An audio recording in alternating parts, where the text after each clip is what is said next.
அனைவருக்கும் வணக்கம். தமிழகத்தினுடைய மாற்றத்திற்கு நம்ம எல்லாம் எதிர்பார்க்கக்கூடிய ஒரு நல்ல மாற்றத்தை கொடுக்கக்கூடிய ஒரு அரசியல் தலைவராக அண்ணாமலை அவர்கள் இருப்பார் அப்படின்ற ஒரு நம்பிக்கையில் தொடங்கப்பட்டது தான் இந்த அண்ணாமலை அவர் ஹோப்.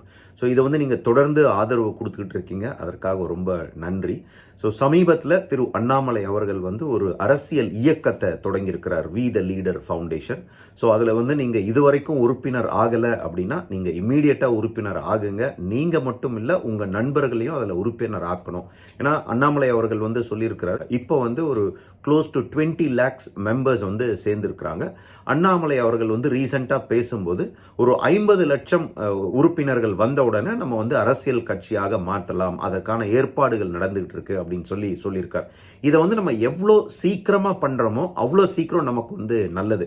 ஸோ மக்கள் இப்போ எல்லாரும் ஒரு மாற்றம் வேணும் அப்படின்றதுக்காக ஒரு வாக்களிச்சு ஒரு புதிய அரசாங்கத்தை நம்ம கொண்டு வந்திருக்கிறோம். அது ஒரு பாராட்டக்கூடிய ஒரு விஷயம் தான். ஆனா அந்த அரசாங்கம் இன்னைக்கு வரைக்கும் அந்த மாற்றத்தை கொடுத்திருக்கா, நல்லா நடக்குதா அப்படின்னா நிச்சயமா அது நிறைய கேள்விகள் அது இருக்கு. இன்னுமே அதுல இருக்கக்கூடிய அந்த கட்சியில் இருக்கக்கூடியவர்களும் சரி, அமைச்சர்களாக இருக்கக்கூடியவர்களும் எம்எல்ஏவா இருக்கக்கூடிய எல்லாருமே பாத்தீங்கன்னா இன்னும் அவங்க அந்த ரசிகர்கள் ஒரு மூட்ல, அந்த ரீல்ஸ் ஒரு மோகத்துல தான் இருக்கிறாங்க. ரியல் உலகத்துக்கு இன்னும் வரவே இல்லை. நிறைய நீங்க பார்த்திருப்பீங்க.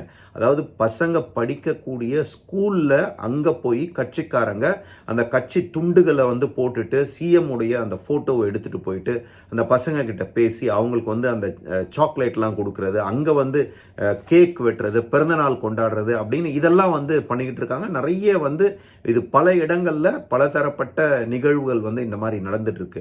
இது எந்த கட்சிகளும் கேட்கறதே இல்லை. ஏன் அப்படின்னு பாத்தீங்கன்னா இன்னைக்கு கட்சிகள் எல்லாம் அவங்க இந்த தோத்த அந்த ஷாக்ல இருந்து இன்னும் வெளியில வரல. அதுவும் இல்லாம 2 திராவிட கட்சிகள்ல அதிமுக இப்போ என்னன்னா அப்படியே தேஞ்சி கரைஞ்சி போயிட்டு இருக்கு. ஏன்னா அதிமுகவில் இருக்கக்கூடிய தலைவர்கள், தொண்டர்கள் எல்லாருமே போய் இப்போ விஜயுடைய அந்த தாவேகா கட்சியில தான் இணைகிறாங்க. ஸோ அங்கேயே கூட சொல்றாங்க 99.9% அதிமுக உறுப்பினர்கள் எங்க கட்சியில தான் சேருவாங்க, எங்க கட்சியும் அதிமுகவும் ஒண்ணுதான், எங்க தலைவரும் முன்னாள் முதல்வர் எம்ஜிஆர் அவர்களும் ஒண்ணுதான், அதனால எல்லாரும் இங்க வந்துருவாங்க அப்படின்றாங்க. இதனால என்ன நடக்குதுன்னா அதிமுக அப்படின்ற ஒரு கட்சி நாளுக்கு நாள் தேஞ்சிக்கிட்டே இருக்கு.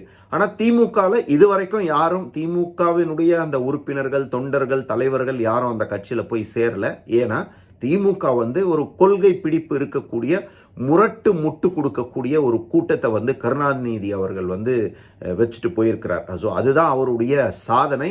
அதனால தான் அவரை பார்த்தீங்கன்னா அரசியல் ஞானி அப்படின்னாங்க. நீங்க என்னதான் பண்ணாலும், சுட்டு போட்டாலும் திமுகவுக்கு ஓட்டு போடுறவன் வெளியில எதுக்கும் ஓட்டு போட மாட்டான், மற்ற கட்சிக்கு போக மாட்டான். இது வரைக்கும் அப்படிதான் இருக்கு. ஆனா இப்போ இடைத்தேர்தல் வந்ததுன்னா, இல்ல உள்ளாட்சி தேர்தல் வந்ததுன்னா அதுக்கப்புறம் இதெல்லாம் மாறக்கூடிய வாய்ப்புகள் இருக்கு. என்னதான் கருணாநிதி அவர்கள் இப்படி ஒரு ஸ்ட்ராங்கான பேஸை உருவாக்கி வச்சுட்டு போயிருந்தாலும் தகுதியும் திறமையும் இல்லாத குடும்ப உறுப்பினர்கள், தலைவர்களால அந்த கட்சி இன்னைக்கு இந்த நிலைமைக்கு வந்திருக்கு. ஏன்னா தகுதியும் திறமையும் இருக்கிறவங்களுக்கு அங்க பொறுப்புல இருக்க முடியாது, இருந்தா அவங்களால முன்னேற்ற முடியாது, நல்ல மாற்றங்களை கொண்டு வர முடியாது. அதுக்கு ஒரு பெரிய எடுத்துக்காட்டா நம்ம பிடிஆர் பழனிவேல் தியாகராஜன் சொல்லலாம். ஆக்சுவலா பாத்தீங்கன்னா அவர் தோத்ததுனால இப்ப ரொம்ப சந்தோஷப்படுவார். ஏன்னா அதனாலதான் பாத்தீங்கன்னா தோத்த உடனே அவர் நாட்டை விட்டே வெளிநாட்டுக்கு போய் நல்லா ஜாலியா இருக்கிறார். ஏன்னா அவர் மட்டும் ஜெயிச்சிருந்தாருன்னா இந்த ரசிகர்கள் கூட்டம் இருக்கக்கூடிய, எம்எல்ஏக்கள் இருக்கக்கூடிய அந்த சட்டசபையில அவர் போய் உட்கார்றது அப்படின்றது அவருக்கு ஒரு பெரிய தண்டனை மாதிரி தான் இருக்கும். அதனால மதுரை மக்கள் அவர் மேல இருக்கக்கூடிய பாசத்தினால அவர் இப்படி ஒரு தண்டனையை அனுபவிக்க கூடாது அப்படின்றதுனால அவருக்கு இந்த ஒரு தோல்வியை ஒரு பெரிய வாய்ப்பா கொடுத்திருக்கிறாங்க அப்படின்னு தான் அவர் நினைப்பாரு. அதற்காக அவர் ரொம்ப சந்தோஷப்படுவார் அப்படின்னு தான் நினைக்கிறேன். இப்படியாக பாத்தீங்கன்னா அதிமுக இருக்கிற தொண்டர்கள் போறாங்க, திமுக இது வரைக்கும் போல. ஆனா திமுக கூட இருந்த அனைத்து கூட்டணி கட்சிகளும் இன்னைக்கு வெளியில போயிட்டாங்க. அதாவது ஜாதியை வச்சு கட்சி நடத்தக்கூடியவர்கள், மதத்தை வச்சு கட்சி நடத்தக்கூடியவர்கள், மதவாதிகள், ஜாதியவாதிகள் எல்லாம் திமுகவோட தான் இருந்தாங்க. இவ்வளவு நாள் அவங்கள ஒரு கட்டுக்கோப்பா வச்சிருந்தாங்க. ஏன் இப்போ இஸ்லாமியர்களுக்கு 5 தலையாய கடமைகள் இருக்கு அப்படின்னு குர்ஆன்ல சொல்லி இருந்தா அவங்களே 6வது ஒரு கடமை இருக்கு அப்படின்னு அந்த இஸ்லாமிய அரசியல் தலைவர்கள் இவ்வளோ நாள் வரைக்கும் மசூதியில மக்களுக்கு சொல்லி திமுகவுக்கு தான் ஓட்டு போடணும் அப்படின்னு சொல்லி வச்சிருந்தாங்க. அதை இன்னைக்கு மாத்தி இருக்கிறது பாத்தீங்க அப்படின்னா சிஎம் விஜய் அவர்கள். அதற்கு கோடான கோடி நன்றிகள் சொல்லணும். ஏன்னா கடந்த 50-60 ஆண்டுகளா பாத்தீங்கன்னா திமுக வந்து இந்த மைனாரிட்டிஸை வந்து ஒரு வாக்கு வங்கியா பார்த்து அவங்களை எந்த அளவுக்கு ஏமாத்த முடியுமோ அந்த அளவுக்கு ஏமாத்திருந்தாங்க. ஏமாத்திரம் வந்து ஏமாத்திக்கிட்டே தான் இருப்பான். ஆனா இந்த தலைவர்கள் என்னதான் படிச்சிருந்தாலும் அந்த அந்த வாக்கு அப்படின்னு வரும்போது என்ன அப்படின்னா, அந்த திமுக சொல்லக்கூடிய இந்து எதிர்ப்பு, சனாதன ஒழிப்பு, பாஜக எதிர்ப்பு, இதெல்லாம் சொல்லும்போது அவங்க எல்லாத்தையுமே தூக்கி போட்டுட்டு அந்த இடத்துல அவங்களுடைய அறிவு வந்து மழுங்கிடும். அவங்க வந்து திமுகக்கு தான் ஓட்டு போடுவேன் அப்படின்னு அடம் பிடிச்சிட்டு இருந்த எல்லாருமே இன்னைக்கு திமுக விட்டு வெளியில வந்துட்டாங்க. ஸோ இதுக்கப்புறம் அவங்க வந்து அந்த பக்கம் போக முடியுமா அப்படின்னு தெரியல. ஸோ இதெல்லாம் நடக்கும்போது இன்னைக்கு நடக்கக்கூடிய இந்த அரசாங்கம் செய்யக்கூடிய தவறுகளை யாருமே கேட்கறதுக்கு முன் வரல. ஸோ இதை நீங்க அப்படியே விடும்போது என்ன அப்படின்னா, மக்கள் எதிர்பார்த்த அந்த மாற்றம் வராது. அது மட்டும் இல்லாம தமிழகம் இன்னும் வந்து பின்னோக்கி போயிட்டே இருக்கும். அதாவது தமிழகத்துல வந்து நிறைய படிச்சவங்க இருக்கிறாங்க, தமிழகத்துல இருக்கிறவங்க முற்போக்குவாதிகள் அப்படின்னு சொல்றோம். ஆனா பாருங்க, ஏதாவது ஒரு படம் ரிலீஸ் ஆச்சுன்னா அடிச்சு புடிச்சு முதல் ஷோ பார்க்கணும்னு ஓடுவாங்க. அதே மாதிரிதான் பாத்தீங்கன்னா இன்னைக்கு விஜயனுடைய இந்த தாவேகா கட்சியில சேர்றதுக்கு மற்ற கட்சியை சார்ந்தவர்கள் அந்த கட்சியினுடைய அலுவலகத்தினுடைய கேட்டை திறக்கிறதுக்கு முன்னாடியே வெளியில நிக்கிறாங்க. திறந்த உடனே அடிச்சு பிடிச்சு உள்ள போறாங்க. ஸோ இப்படியான அரசியல்வாதிகள், அரசியல் தலைவர்கள் தான் இன்னைக்கு தமிழகத்தில் இருக்கிறாங்க. இவங்களெல்லாம் வச்சுட்டு இருக்கும்போது என்ன மாதிரியான மாற்றம் வரும் அப்படின்றது வந்து நிச்சயமா வந்து இமேஜினே பண்ண முடியல. ஒரு நல்லதொரு மாற்றத்தை கொடுக்க முடியாது அப்படிங்கிறது நிச்சயமா தெரியுது. அதனாலதான் பாத்தீங்கன்னா அண்ணாமலை போன்ற ஒரு நல்ல தலைவர்கள், படித்த தலைவர்கள் வரணும். ஏன்னா இன்னைக்கு வந்து நிதி நிலைமை பத்தி வெள்ளை அறிக்கை கொடுத்திருக்காங்க. ஓகே, இது எல்லாருமே கொடுக்கக்கூடியதுதான். பட் இதை பிக்ஸ் பண்றதுக்கு என்ன பண்ண போறீங்க அப்படின்னா அவங்க கிட்ட அதற்கு சொல்யூஷன் இல்லை. ஏன்னா அந்த நாலேஜும் அவங்களுக்கு இல்லை. இது பாத்தீங்கன்னா அண்ணாமலை அவர்கள் வந்து நிறைய ட்விட்டர்ல, ஃபேஸ்புக்ல எல்லாம் பதிவு போட்டிருக்காரு. இன்னைக்கு வந்து அவர் ஆக்டிவா வந்து வெளியில வந்து பிரஸ் மீட்டை பாக்குறது இல்ல, பிரஸ்ல பேசுறது இல்ல. ஏன்னா அவர் வந்து ஒரு அரசியல் கட்சி தலைவர் இல்ல. இதற்கு முன்னாடி ஒரு அரசியல் கட்சியில இருந்ததுனால அவர் வந்து அரசாங்கத்தை வந்து டைரக்டா கிரிட்டிசைஸ் பண்ண முடியும், அரசியல்வாதிகளை வந்து கிரிட்டிசைஸ் பண்ண முடியும், ரெகுலரா பேச முடியும். இன்னைக்கு அவர் வந்து ஒரு இயக்கம் நடத்துறதுனால அதை வந்து அவர் ரெகுலரா பண்றது இல்ல. ஆனா அவர் வந்து நிறைய சோசியல் மீடியால வந்து அதை எழுதுறார்.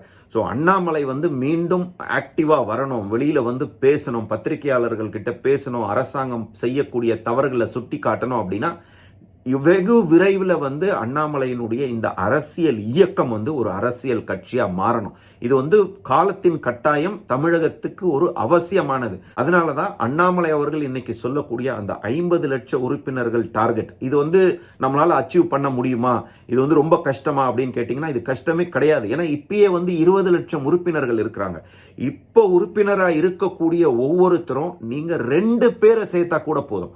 உங்களுடைய போன்ல கான்டாக்ட்ல ஒரு 500-1000 போன் நம்பர் இருக்கும். அதுல வந்து நீங்க வந்து ஒரு 50 பேர், 100 பேர், மினிமமா ஒரு 5 பேரை ஒவ்வொருத்தர் சேர்த்தா கூட 60-70 லட்சத்தை வந்து நம்மளால கடக்க முடியும். அப்படி கடக்கும் போது நிச்சயமா அண்ணாமலை அவர்களுக்கு மக்கள் மூலமா வந்து ஒரு பிரஷர் இருக்கும். அவர் வந்து வெளியில வரணும், அரசியல் கட்சியாக மாறணும், தமிழக மக்களுக்கு நல்லதை செய்யணும், தமிழக மக்கள் விரும்பக்கூடிய அந்த உண்மையான மாற்றத்தை கொண்டு வரணும். ஏன்னா இன்றைக்கு மாற்றத்தை கொண்டு வந்திருக்கோம். இது வந்து ஒரு சினிமா மோகத்தினால வந்த மாற்றம். மக்கள் வந்து ஒரு கோல்டன் ஆப்பர்ச்சுனிட்டி வந்து கொடுத்திருக்கிறாங்க.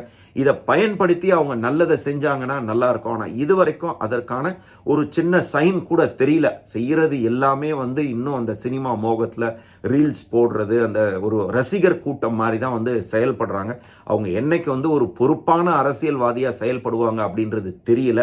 ஒரு பொறுப்பான அரசியல்வாதி, ஒரு பொறுப்பான ஒரு அரசாங்கத்தை நடத்தக்கூடிய திறமை உடைய ஒரு தலைவராக அண்ணாமலை இருக்கிறார். அதனால மக்கள் வந்து யோசிக்கணும், இளைஞர்கள் வந்து யோசிக்கணும். இன்னையிலிருந்து நம்மளால முடிஞ்ச அளவுக்கு எத்தனை பேர் நம்ம வந்து கன்வின்ஸ் பண்ணி இதுல வந்து உறுப்பினர்களா சேர்க்க முடியும்.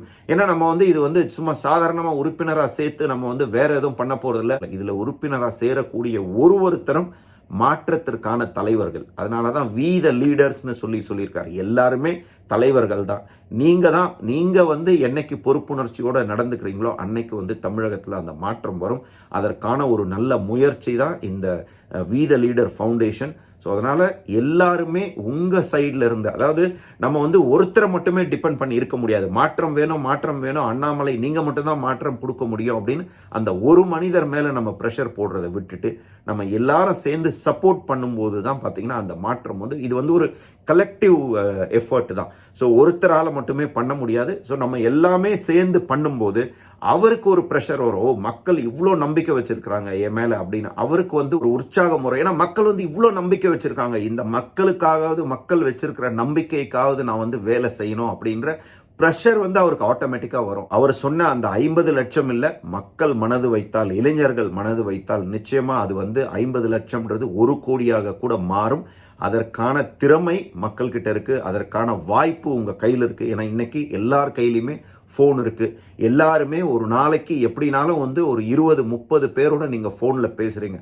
நீங்க பேசக்கூடிய ஒருத்தர் எவ்ரி டே நீங்க வந்து 2 பேரை சேர்த்தீங்கன்னா கூட போதும். அது வந்து நிச்சயமா 1 கோடியை தாண்டும். அப்படி தாண்டும் போது நிச்சயமா ஒரு அரசியல் கட்சியாக இது மாறும். அரசியல் கட்சியாக மாறும்போது தமிழகத்துல ரொம்ப ஆக்டிவா, எப்படி அண்ணாமலை அவர்கள் வந்து என் மண் என் மக்கள் யாத்திரையில தமிழகம் முழுக்க ஒவ்வொரு கிராமமும் மூளை முடுக்கெல்லாம் போய் மக்களுக்கு அந்த ஒரு அவேர்னஸை கிரியேட் பண்ணார். ஏன்னா இன்னைக்கு வந்து நிறைய மக்கள் வந்து அரசியலை பார்க்குறாங்க, இளைஞர்கள் வந்து அரசியலை பற்றி பேசுகிறாங்க அப்படின்னா அதற்கு முழு காரணம், முக்கிய காரணம் வந்து அண்ணாமலையாக தான் இருந்தார்.